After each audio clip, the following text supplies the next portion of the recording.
Good afternoon. This is Brian Shannon from Alpha Trends Blogspot. It's Friday, January 5th, 2007, and the market's just closed. So let's take a look at the S&P 500 on the screen right now with the spiders.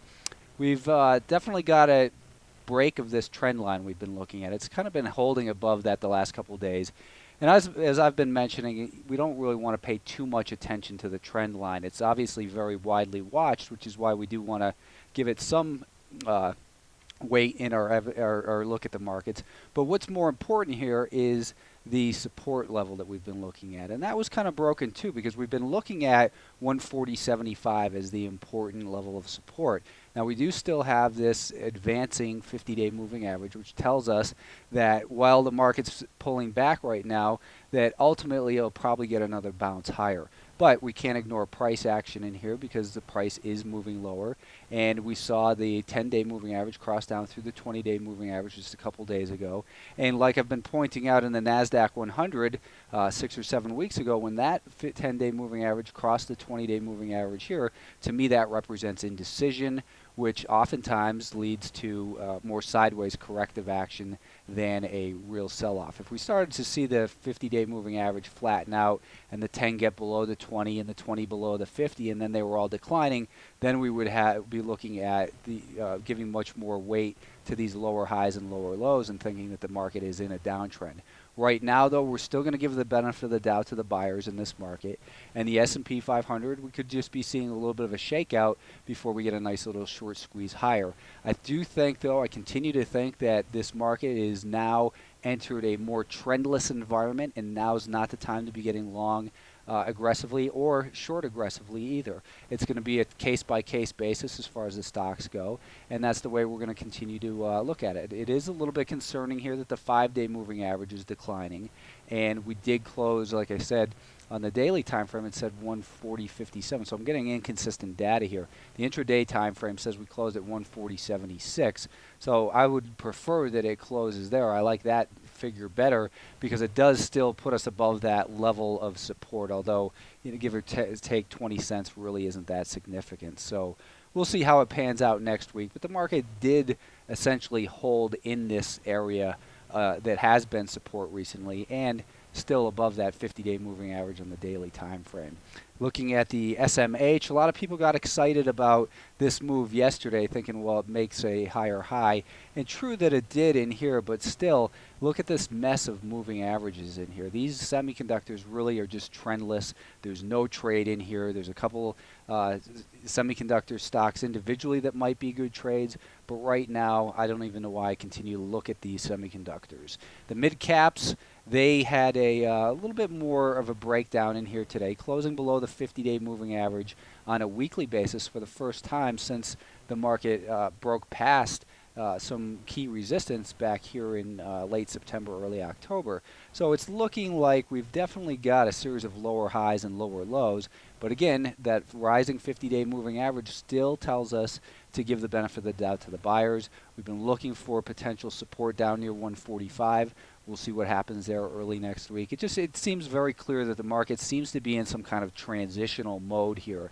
And the large volatility over the last few days as well, look at these S&P 500, the spiders in here, the big gap up, sharp sell-off, looking like a real strong recovery yesterday, but it failed right at that declining 5-day moving average, and then more sell-off today. So as George Soros says, volatility peaks at turning points and diminishes with the trend. There wasn't very much volatility in here during this uptrend, but now we're starting to see more of this back and forth action. To me, it doesn't indicate a top, but it does indicate that it's time to be very careful on either side of the market. So let's take a look at the stocks we've been mentioning the last few days. First off, Airspan Networks, AIRN is the symbol here. We got involved in this stock at $3.72, and we have our stop at break even. Today's low was 373, so obviously we're going to keep our stop at that 372. If you sold it before the weekend, I don't blame you, giving it a time stop of 3 days. But otherwise, we'll consider that position open. ARQL, we got involved in this one at $6.25. I believe that was yesterday. And we had our stop at 618. Today's low was 621. If you want to raise that stop up to 620, I think that'd be fine as well.